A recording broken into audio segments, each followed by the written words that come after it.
finalmente concluye todo con el sábado. Concluyéronse pues el cielo y la tierra y todo su aparato. Y dio por concluida Dios en el séptimo día la labor que había hecho, y cesó en el día séptimo de toda la labor que hiciera. Y bendijo Dios el día séptimo y lo santificó, porque en él cesó Dios de toda la obra creadora que Dios había hecho. Muy bien, el día séptimo es Shibeat, y de ahí viene Shabbat, el sábado, que significa el séptimo, el día séptimo.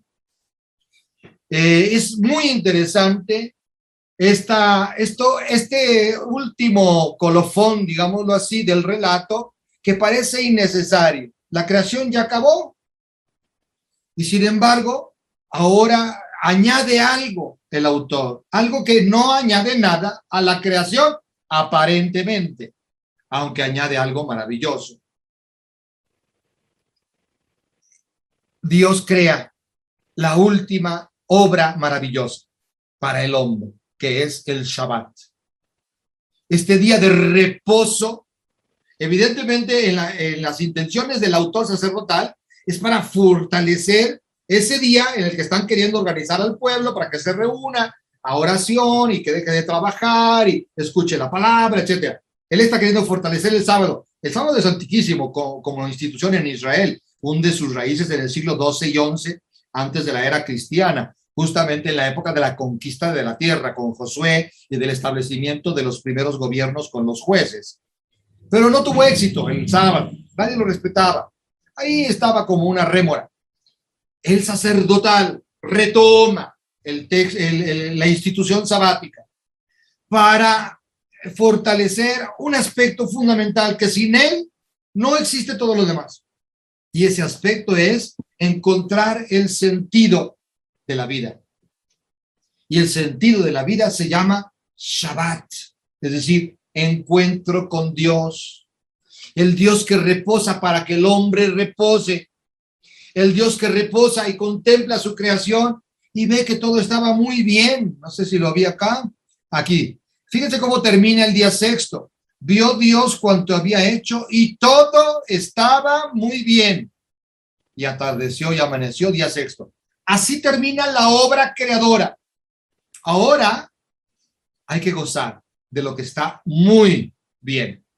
Y en este gozo de lo que está muy bien, evidentemente se da el encuentro entre la cúspide de la creación, que es el hombre, aquel único que recibe la capacidad de responder a Dios, aquel único del que se puede decir que es imagen y semejanza de Dios, aquel a quien se le otorga una potestad sobre todo lo creado y se le libera de sus miedos y se le invita a la apertura y a la no violencia. A ese Dios se lo quiere encontrar en un espacio que solo sea para eso. Claro, podemos todos los días pensar en Dios, ofrecerle nuestro trabajo los 6 días de la semana. Sí, no basta. Y el sacerdotal crea algo que transforma toda la cultura a partir de ese momento. Él no sabía el impacto que iba a tener la creación del sábado en toda la cultura, al menos en toda la cultura occidental. El sábado como el día del encuentro con el Señor. Y entonces vamos a ver un poquito las implicaciones de este día. Dice Pierre Grelot, un gran biblista católico extraordinario. El sábado tiene como finalidad la santificación del trabajo humano, no ya por referencia a unas divinidades mitológicas, sino por la aplicación de la misma orden del Creador. Llenad la tierra y sometedla, dominad en los peces del mar, en las aves del cielo y en todo animal que serpea sobre la tierra. El hombre creado a imagen de Dios, según su semejanza, imita a Dios hasta en su trabajo más profano, pero no realiza su vocación de imagen de Dios más que cuando entra en diálogo con Él en el descanso religioso y en la oración que lo acompaña. Esa es la finalidad del sábado. Todo el lado profano de la existencia, es decir, relación del hombre con la naturaleza y de la relación del hombre, de los hombres entre sí, está orientado entonces a la alabanza y glorificación del Creador. Es decir, lo que está diciendo Pierre Grelot es que el sentido de todo lo que Dios ha creado es el encuentro con Él. Y eso solo se logra si el hombre logra hacer una pausa. Esta pausa ya se conocía en Babilonia, la hacían una vez al año, con la fiesta de la renovación de la creación, el día del año nuevo. Se suspendían todos los trabajos y había fiesta ese día maravilloso. Y era un día para celebrar a Marduk, para rendir homenaje a Marduk y para proclamar la potencia creadora de Marduk sobre las potencias del mal, que se renovaba cada año. Cada año Marduk volvía a vencer a Tiamat y volvía a crear el universo para beneficio de los hombres. Esto se celebraba una vez al año. El sacerdotal tiene la genialidad de introducirlo una vez a la semana. Lo cual al principio les pareció un exceso a los babilonios, ¿no? Y creían que los judíos eran unos flojonazos que querían hacer año nuevo cada semana. Pero acabaron aceptando.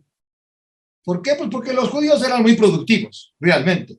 Y supieron vender su idea del sábado. Y el gobierno no quería entrar en conflicto. Y, bueno, pues si los judíos quieren descansar, sea. Y les concedieron el descanso sabático.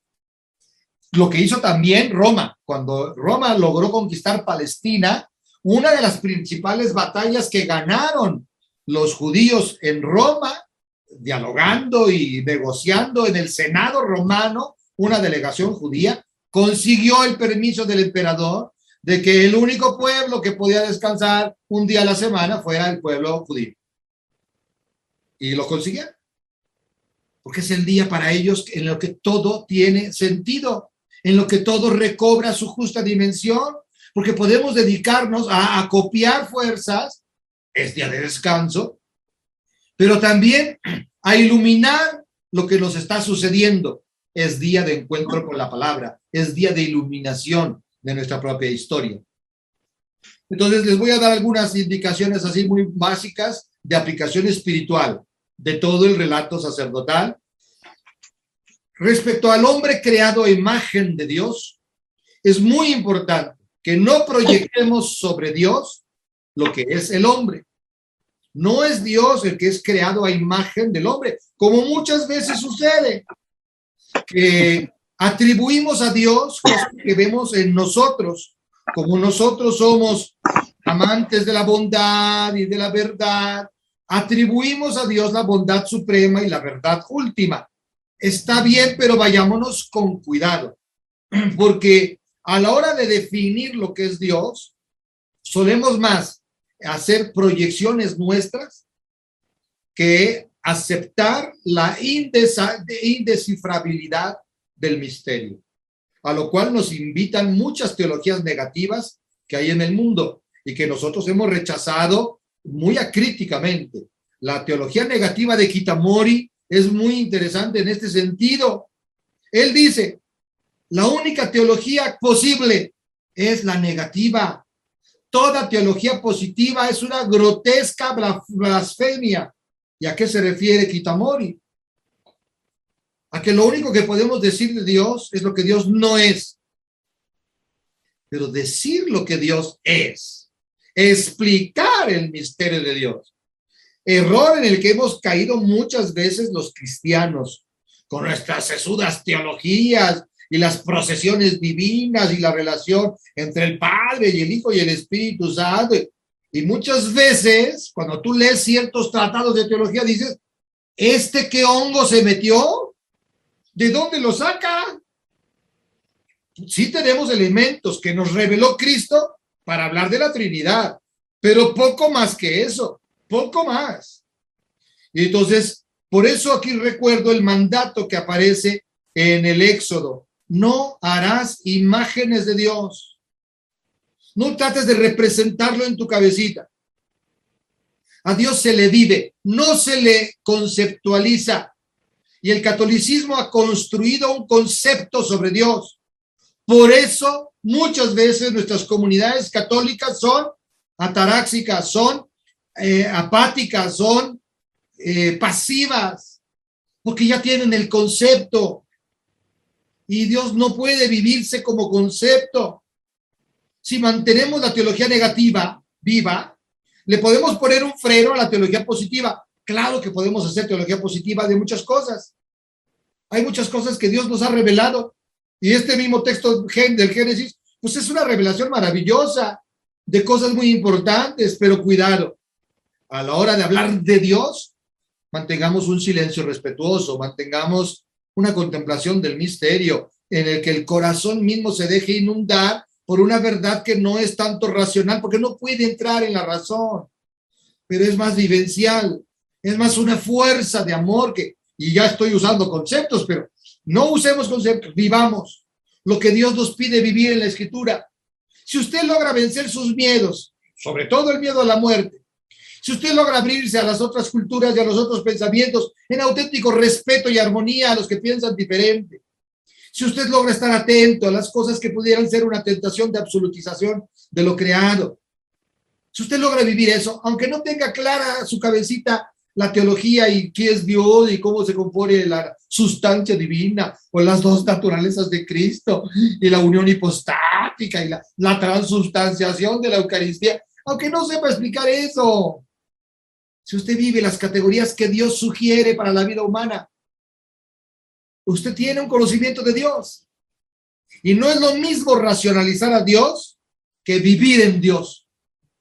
Y somos invitados a vivir en Dios, no a pensar en Dios, no a racionalizar lo divino.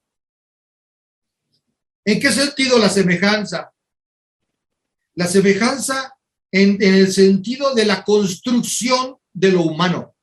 Nos lo ha dicho claramente en el versículo 27 y 28. Construir lo humano. En el versículo 31, todo está muy bien porque el hombre va a empezar a construir su mundo. Entonces somos semejantes a Dios en dos cosas fundamentales que el texto ha dicho. Para no hacerle decir cosas que no ha dicho, hay dos cosas que sí nos ha dicho sobre Dios. Y en eso podemos ser semejantes y podemos ser imagen suya. Las únicas dos cosas que nos ha dicho de Dios este texto es que Dios habla y que hablando crea. Dijo Dios, haya luz, y hubo luz, y así se va toda la creación. Son las dos únicas cosas que sabemos de Dios, que habla y que su palabra es creadora. Bueno, ahí se despliega todo el horizonte del crecimiento humano como semejanza de Dios, porque somos la única criatura capaz de hablar. Ahí está nuestra semejanza con Dios. Pero tenemos que lograr que nuestra palabra sea creadora. Y ahí está el reto de la semejanza. O sea, ya somos imagen de Dios porque hablamos, pero tenemos que ser semejanza para que nuestra palabra no sea una palabra inútil, como las 10,000 palabras que solemos decir cada 2 días y que son inútiles. ¿Cuántas de las palabras que dices crean, ayudan, promueven, calman, consuelan, iluminan? ¿Y cuántas palabras son puro chismorreo estúpido y banal? Aprendamos a callar más y a que cuando hablemos la palabra sea significativa. Es una tarea titánica, porque todo el tiempo somos parlanchines, somos parloteadores. Nos ha dado capacidad para ser como Él. Somos la única criatura lingüística de todo el universo hasta donde sabemos. Pero además tenemos que ser semejanza suya, que nuestra palabra sea creadora, que nuestra palabra erradique el caos, que nuestra palabra haga que los que nos rodean y nosotros mismos seamos capaces de vencer nuestros miedos, dominar sobre los peces, seamos capaces de crear puentes con la diferencia, dominadores de las aves, seamos capaces de estar atentos a lo que Dios nos pide en cada momento de la vida para optar siempre por él. Atentos a las sierpes que reptan sobre la tierra. Nuestra palabra es lo que nos hace semejantes a Él. Una palabra que sea generadora de nuevas posibilidades para el otro. Esas son las relaciones de ayuda. ¿Qué hace un psicólogo? Hablar. Y su palabra puede desencadenar procesos en un muchacho deprimido, en una persona adicta, en una persona que tiene problemas con el manejo de su propio poder, de su propia autoridad, qué sé yo. en una pareja que tiene conflictos. El interventor, el que ayuda en esa relación, ¿cómo lo hace? A través de la palabra. Y la palabra genera posibilidades. ¿Qué debe hacer el sacerdote en la predicación, en la homilía? Utilizar la palabra al servicio de la palabra, para que la palabra, la única que importa, llegue a los corazones, ilumine las vidas. ¿Qué debe hacer un confesor? Que su palabra traiga consuelo al pecador y le haga conectarse con el amor infinito de Dios, gratuito e incondicional. Un padre de familia, un maestro, un médico, pues no solo debe meter agujas y sacarlas, debe decirle una palabrita al enfermo, darle esperanza, aunque no tenga, darle esperanza. La palabra genera posibilidades. Dios habla y crea. Su acción sigue en perfecta coherencia a su destino. Entonces nos llama a la coherencia, que nos llama a eso, a la coherencia, a que nuestra palabra sea una continuación perfecta, encuentre una continuación perfecta en nuestro actuar. Y esa es una conquista pues, que nos lleva toda la vida. Cuando logramos ser plenamente coherentes con lo que decimos, pues ese es el proceso de toda la espiritualidad cristiana. Todos recitamos el credo, si nos lo sabemos rete bien, pero después vivir conforme a esa recitación del credo, ahí está el gran reto de la espiritualidad. La realización plena del hombre se da en comunidad. Macho y hembra los creó. Y acuérdense que macho y hembra significa lo más opuesto que hay en la humanidad. Son símbolo de la oposición, de lo diferente.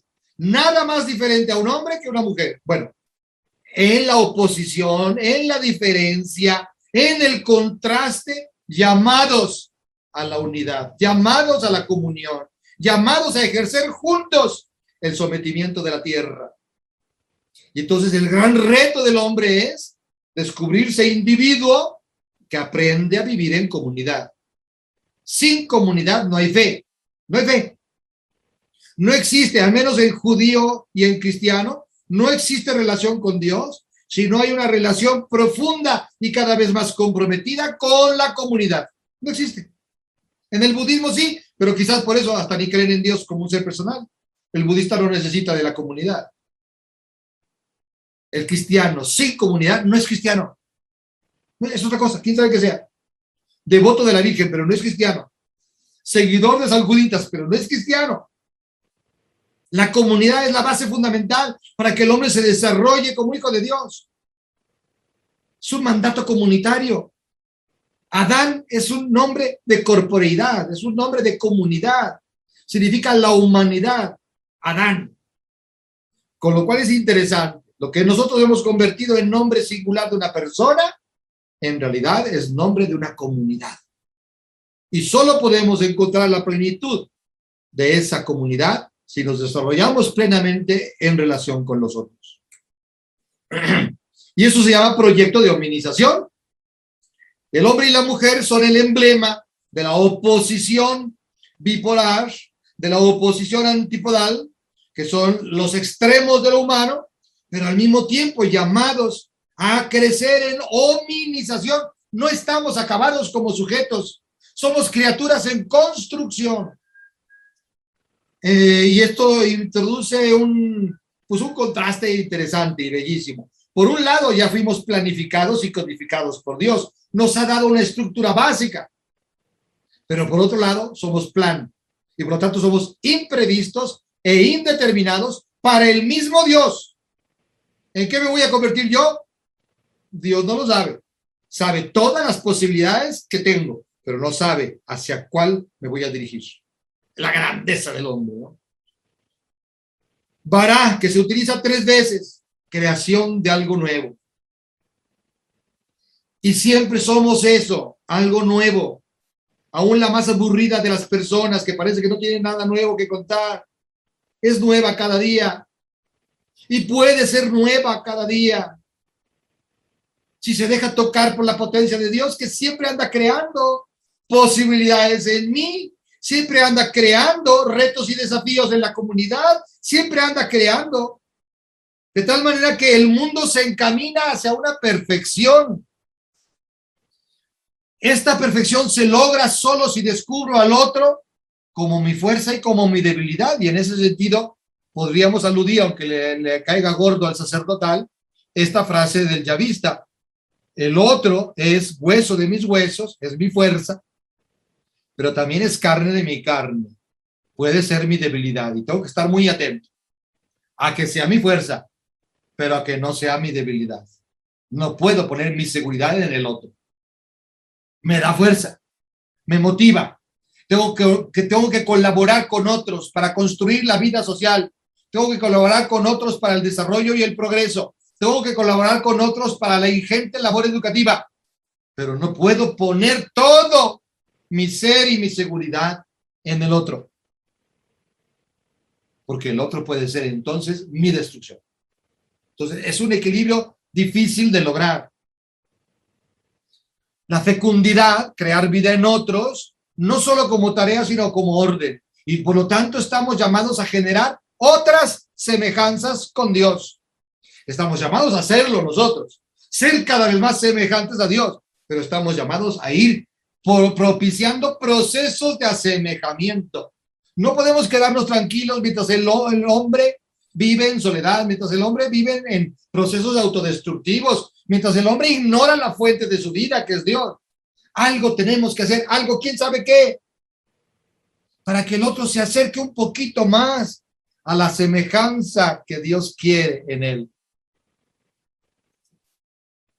Llenar la tierra de eso, de semejanzas con Dios.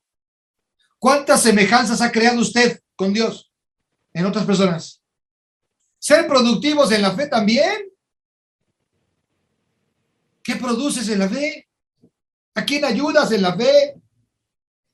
La mayoría de los católicos que conozco, no digo que sean la mayoría de los católicos real, solo la pequeña mayoría, que es una minoría, que es la que yo conozco.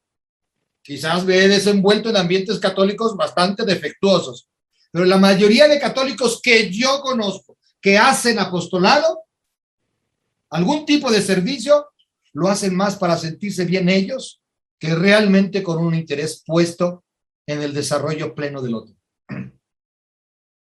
Perdóneme si soy pesimista, negativo en el juicio que hago sobre ese pequeñísimo mundo de lo católico que es el pequeñísimo mundo que yo conozco. En ese pequeñísimo mundo, la mayoría, que no son la mayoría de los católicos que yo conozco, no la mayoría de los católicos que yo conozco hacen apostolado, sino una minoría de los que yo conozco. Pero de esa minoría que yo conozco que hacen apostolado, de esa minoría, la mayoría de esos poquitos lo hacen para sentirse bien ellos. Ya se ganaron el cielo porque van a atender una parroquia pobre, porque dan catecismo, porque ayudan en un comedor para los pobres. Qué bueno que lo hacen, síganlo haciendo, por favor. Pero, ¿cuál es la motivación? Sentirme bien yo, ganarme el cielo, cumplir con algo que Dios me pide. Entonces el interés está puesto en mi persona. El otro sigue desapareciendo ante mi vista.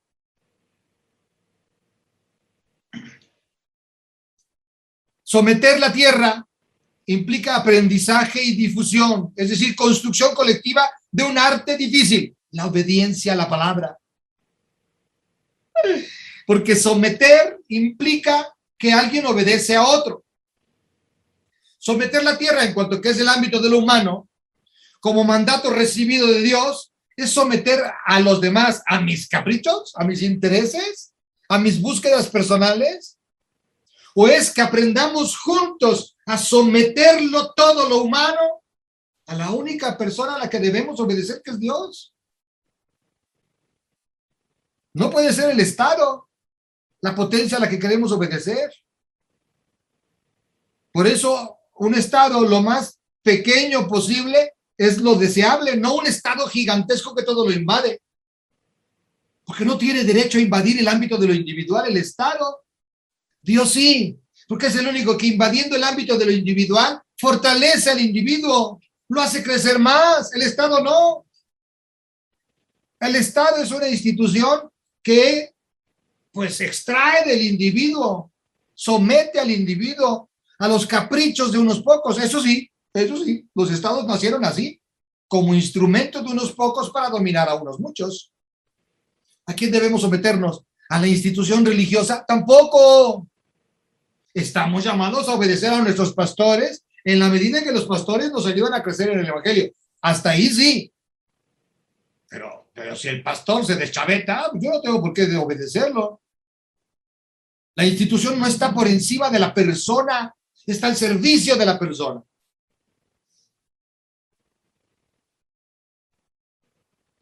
El poder al servicio de la humanización, de la hominización, del proceso de construcción del humano. Para eso debe ser el poder. ¿Hay un riesgo en el poder que Dios nos ha dado? Sí, ese riesgo es el poder absoluto. El hombre es el virrey, llamado a superar el caos, llamado a ser dueño de sí mismo primero, pero también descubriendo el caos que hay en su interior. Primero lucha por vencer el caos tuyo, luego te preocupas por vencer el caos imperante afuera.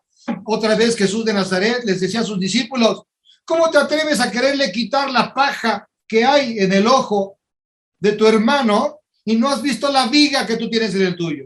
Primero quítate la viga de tu propio ojo y después podrás ver para quitarle la pajita que tiene tu hermano en el suyo. Pues primero tengo que trabajar mi propio caos. Cada quien tiene sus miedos, cada quien tiene sus desafíos, cada quien tiene sus complejos, cada quien tiene sus egoísmos, sus soberbias. Tengo que trabajar sobre ese caos y tengo poder sobre él. El Espíritu de Dios aletea sobre mí todo el tiempo para que yo ejerza ese poder.